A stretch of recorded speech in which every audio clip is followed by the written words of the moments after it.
very grateful indeed for the most generous welcome which you have extended to me and to my wife today. In the speeches which have just been made, have proposed this toast in a most generous way. And I would like also, if I may here, to say how grateful we were for the welcome which we received from the mass of the people in your great city. Despite the rain, or perhaps because of the weather, we arrived 2 or 3 days ago in Canberra, and it poured with rain. And now today is what one might call a perfect day from the point of view of what you need. As you said, Mr. Premier, in a more credulous age, I might have been given the reputation of a rainmaker. Perhaps a modern cynic might point out the damping effect which politicians have to have. Sir, in this economy of your great state, agriculture is still the backbone. Though, of course, I've seen and know something of the industrial enterprises developing more and more. And therefore, if you will allow me, for a few moments, I would like to say something about the achievement and the prospects for the products of the land, the welfare and progress of the land and all who live by it have, I think, a universal fascination. The life on the land can be a hard life, but all of us have our roots there. My own forebears worked the land in Scotland for many centuries. My grandfather was born on a small Highland croft. And it is true that, like many other Scottish boys, he left the land to seek his fortune in the cities, first of Glasgow and then of London. All the same, I think the love of the land is in the blood of all men and women of British race. There is in every British heart an instinctive love of the land from which we are sprung.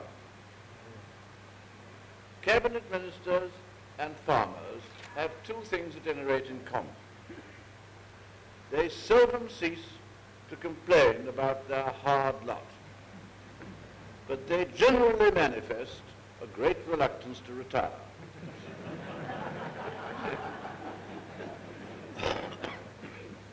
In any case, farming is still the world's biggest industry, and it's worth remembering that. 60% of the total population of the world devote their energies to producing food. And of the total value of goods which enter into international trade, agricultural products represent about 40%. Now, I can remember the time, at any rate in my home, when one thought of agriculture as a peaceful and rather slow-moving, rustic existence.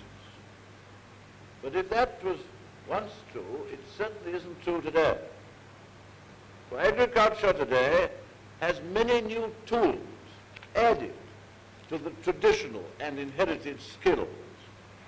And men of the land today speak with first-hand knowledge of antibiotics, hormones, chemical sprays, fertilizers, and a mass of complicated machinery. They already take an interest in automation and even in atomic radiation as a step in the scientific aid to food production. And although this change is a novel one, I think it is fine to think that some of the benefits of our scientific discoveries are now being applied for constructive purposes. It is also very fortunate, because if you will allow me to bore you with statistics, which all politicians have to do, it is just worth recording that in these 20 years, that's not very long, the land all over the world is trying to support 450 million more people than there were 20 years ago. That's what we're trying to do. And the number of the population of the world increases by 50,000 every day. And therefore the increase in food production, which of course has been the greatest in the most advanced countries, and unhappily the least in the less developed, has at least produced this result. If we have surpluses in some countries and shortages in others, if today the threat of famine is largely diminished, yet we must remember that more than half the people of the world live upon a diet which is either inadequate or unbalanced.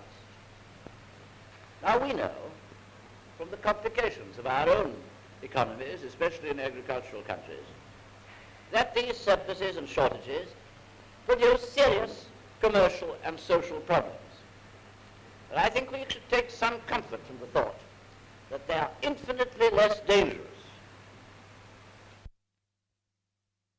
Produce about half the needs of our 51 million people.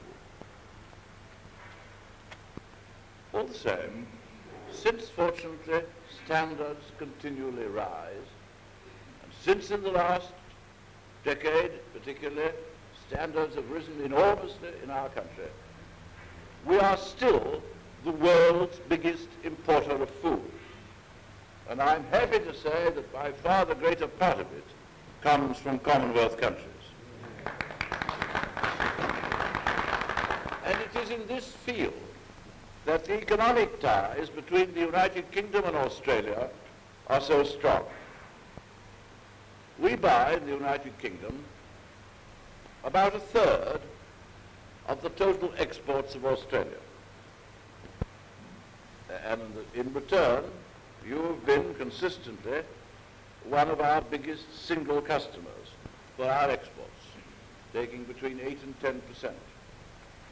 And no doubt this general pattern will continue to be to our mutual advantage. I'm sure it will. Nevertheless, we must remember that under conditions of free, firm, and also taking a lead, as it is our duty to do, in something that will benefit Europe as a whole. I do not know whether there are practical problems, but after all, one comes here partly to renew the spiritual and sentimental ties which bind us, but partly to study these questions which are vital to our future work together. I